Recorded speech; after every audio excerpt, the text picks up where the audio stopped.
Hi friends, நான் தான் Subha. Welcome to ஆறு கலை சமையல். ஆறு கலை சமையல் இன்றைக்கி என்ன பார்க்க போகிறோன்னா, ரேஷன் கோதுமையை அரைக்கும் போது அதோட எதை கலந்து அரைச்சா சப்பாத்தி சாப்பிட்டா வருங்கிறதையும், சப்பாத்திக்கு மாவு பிசையும் போது எதை கலக்கணும், எந்த தண்ணியை கலக்கணுங்கிறதையும், சப்பாத்தியை தேய்க்கும் போது மாவை வேஸ்ட் ஆக்காமல் எப்படி பூ மாதிரி தூவி தேய்க்கணுங்கிறதையும் இந்த வீடியோவில் சொல்லியிருக்கேன். வீடியோவை ஸ்கிப் பண்ணாமல் கடைசி வரைக்கும் பாருங்கள். வாங்க பார்க்கலாம்.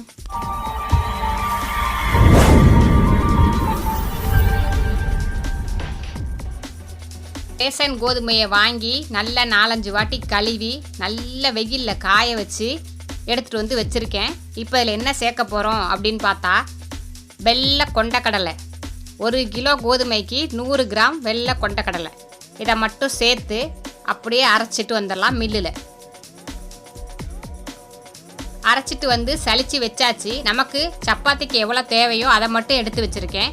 ஒரு அகலமான பாத்திரத்தில் தேவையான அளவு மாவு எடுத்து வச்சுட்டு, அந்த மாவுக்கு தேவையான உப்பையும் சேர்த்துட்டு கொஞ்சமாக ஆயில் சேர்த்துக்கலாம்.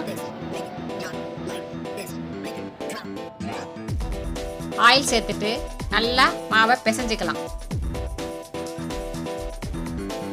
ஒன்று போல் பிசைஞ்சு கொடுத்துட்டு, இப்போ என்ன தண்ணி கலக்க போகிறோம் அப்படின்னா, பச்சை தண்ணி கிடையாது. நம்ம விரல் வச்சு பார்க்கணும்.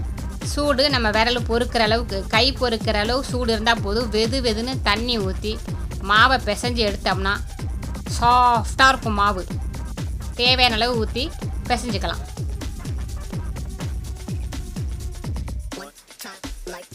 வெதுன்னு தண்ணி ஊற்றி பிசைஞ்சோன்னா மாவு கையில் நம்ம பிசைகிறதுக்கே நல்லா சாஃப்டாக இருக்கும். நீங்கள் பிசைஞ்சு பார்த்தீங்கன்னா கண்டிப்பாக உங்களுக்கு தெரியும். இந்த மாதிரி பிசைஞ்சிட்டு மேலே கொஞ்சம் ஆயிலை ஊற்றி ஒரு 10 நிமிஷம் மாவை அப்படியே வச்சிடலாம். கோதுமை மாவு பிசைஞ்சு வச்சது அப்படியே இருக்கட்டும். சப்பாத்திக்கு பிசைஞ்சது நம்ம இப்போ என்ன செய்ய போகிறோன்னா, ஸ்டவ்வை பற்ற வச்சு ஒரு ஊசி எடுத்துக்குவோம். ஊசி எடுத்து வேஸ்ட்டு டப்பா, பிளாஸ்டிக் டப்பா மூடி எடுத்து அந்த மூடியில் அங்கனைக்கான ஹோல்ஸ் போட்டுக்கலாம். மூடி ஃபுல்லாக இது மாதிரி போட்டுக்கலாம்.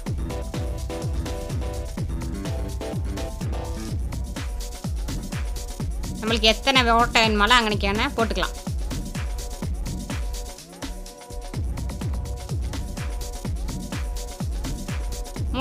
மூடியில் ஓட்டை போட்டுட்டு இப்போ நம்ம என்ன செய்ய போகிறோம் அந்த மூடி அப்படின்னு பார்த்தா, இந்த மூடிக்குள்ள டப்பாவில் கோதுமை மாவு வச்சுருக்கோம். தேவையான அளவு இந்த பாக்ஸு கொள்கிற அளவுக்கு கோதுமை வச்சு இந்த மூடியை நம்ம அதில் மூடி வச்சுக்க போகிறோம்.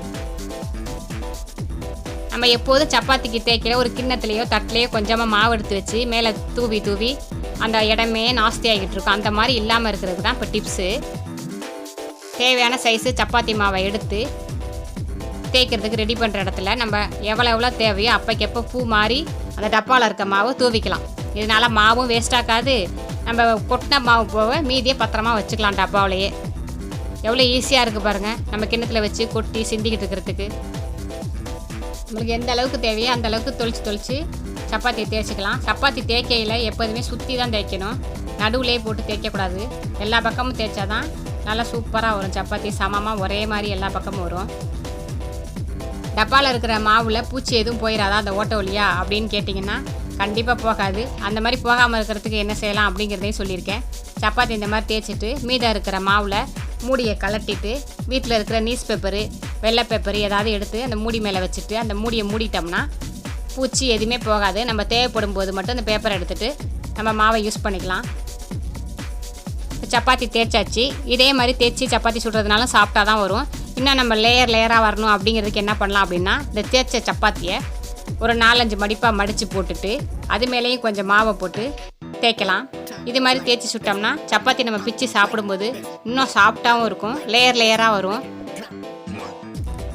அது மாதிரி தேய்ச்சி எடுத்துக்கலாம் சப்பாத்தியை.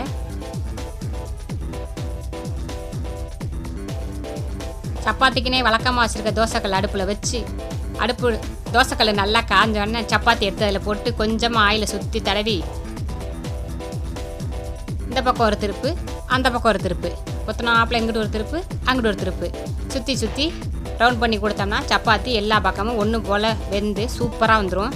நம்ம கொண்டக்கடலை போட்டு அரைச்சிருக்கோம். வெதுன்னு தண்ணி ஊற்றி பிசைஞ்சிருக்கோம். எண்ணெய் ஊற்றி பிசைஞ்சிருக்கோம். நல்லா சாஃப்டாக சப்பாத்தி சூப்பராக இருக்கும். இதே மாதிரி நீங்களும் கடையில் வாங்குகிற கோதுமை மாவாக இருந்தாலும் சரி, ரேஷன் கோதுமை மாவாக இருந்தாலும் சரி, கொண்டக்கடலையை போட்டு அதில் அரைங்க. உடம்புக்கும் ரொம்ப சத்து, சாப்பிட்றதுக்கும் செம்ம டேஸ்ட்டு. கண்டிப்பாக ட்ரை பண்ணி பாருங்கள். நைட்டு டின்னருக்கு ரெடி ஆயிடுச்சு. பிச்சும் காமிக்கிறேன் பாருங்கள். கையை வச்சேன்னு எப்படி பீது பாருங்கள். எவ்வளோ சாஃப்டாக இருக்குது பாருங்கள், நீங்களே பாருங்கள்.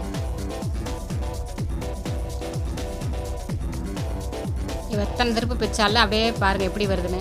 நம்ம மடித்து போட்டு தேய்ச்சதுனால லேயர் லேயராக இருக்குது பாருங்கள், சூப்பராக. குழந்தைங்களாம் சப்பாத்தி வேணுன்னே சொல்ல மாட்டாங்க. சில வீட்டில் வரட்டி மாதிரி சுட்டு தருவாங்க. அதனால தான் சப்பாத்தினால சில பேர் பயப்படுவாங்க. இந்த மாதிரி சாப்பிட்டா சுட்டு கொடுத்தீங்கன்னா 3 வேளையும் சாப்பிட்லாங்க சப்பாத்தி. சம்பாதிக்கிறதே சாப்பிட்றதுக்கு தானாங்க. நல்லா சம்பாதிங்க, நல்லா சாப்பிடுங்க. வீடியோ பார்த்ததுக்கு தேங்க்யூ. இந்த வீடியோ உங்களுக்கு பிடிச்சிருந்துச்சுன்னா லைக் பண்ணுங்கள், ஷேர் பண்ணுங்கள், சப்ஸ்கிரைப் பண்ணுங்கள். கூடவே அந்த பெல் பட்டனை அமுக்கிக்கோங்க.